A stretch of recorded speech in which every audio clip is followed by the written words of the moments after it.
In the aftermath of French colonial rule, a fierce struggle for Vietnam Nine's independence emerged.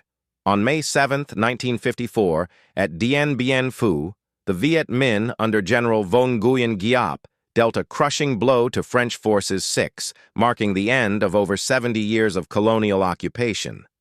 Soon after, the Geneva Accords of July 1954 divided Vietnam at the 17th parallel.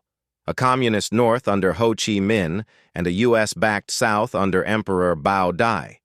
But promised elections to unify the country never took place, setting the stage for a deeper conflict.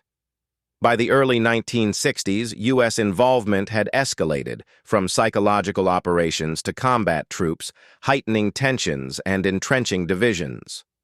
In August 1964, the Gulf of Tonkin incident gave Congress authority via the Tonkin Resolution, launching full-scale U.S. military engagement.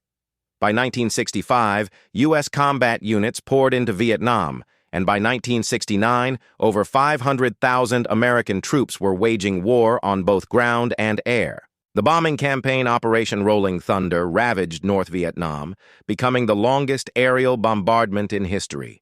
Over 5 million tons of bombs were dropped, double the amount used during all of World War II. Yet results were grim.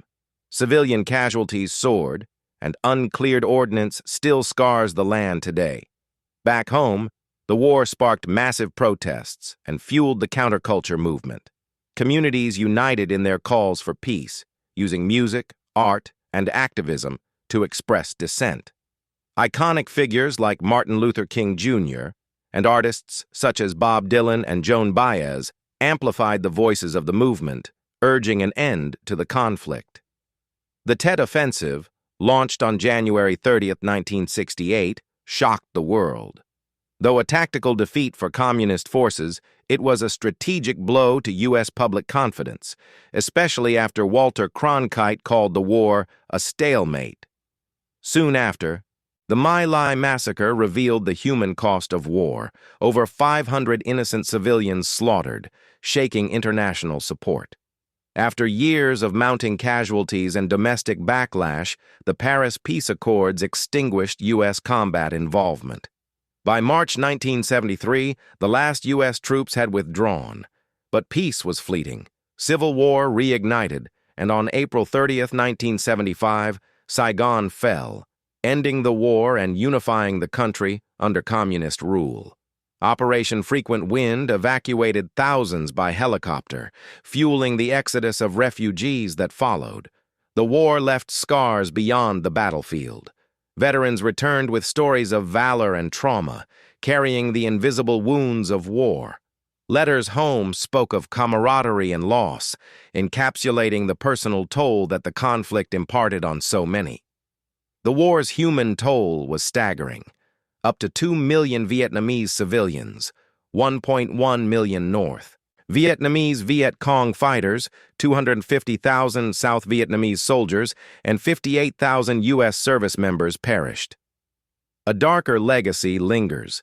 Agent Orange, sprayed between 1962 and 1971, devastated land and lives. Nearly 3 million people suffer long-term health effects and birth defects, and cleanup remains an ongoing struggle. Vietnam and the United States restored diplomatic ties in 1995, forging new paths in trade, development, and gradually reconciliation. Despite challenges, efforts for reconciliation continue. The countries collaborate on economic development and academic exchange, demonstrating a commitment to move beyond the past. In the end, Vietnam's story is one of resilience, a testament to overcoming adversity and striving for a brighter future. The war's scars remain, but so too does the spirit and determination of its people. Let the lessons of history guide us towards a future of peace and cooperation, honoring the sacrifice of those who lived through these difficult times. The echoes of the past still inform the present, reminding us of the trials that have forged today's Vietnam. From educators to entrepreneurs, the people of Vietnam are shaping a new destiny filled with promise and hope. A new generation rises, armed not with weapons of war but with dreams and aspirations. As the sun sets over the resilient nation, It rises not just on a united Vietnam, but on a shared human future. Vietnam's youth embody a future where technology and tradition coexist, catapulting the nation onto the global stage. The bridges being built today are more than infrastructural. They are the pathways to international collaboration and innovation. The post-war generations cultivate new narratives, where creativity fuels progress in art and technology. In the heart of the ancient land, a vibrant cultural renaissance emerges, drawing inspiration from its rich heritage and taking bold strides towards the future. From the depths of history emerges a profound message of hope, a call to peace echoing across continents. As each generation carries forward the dreams of past, we are reminded of the promise of tomorrow, a future illuminated by unity and understanding.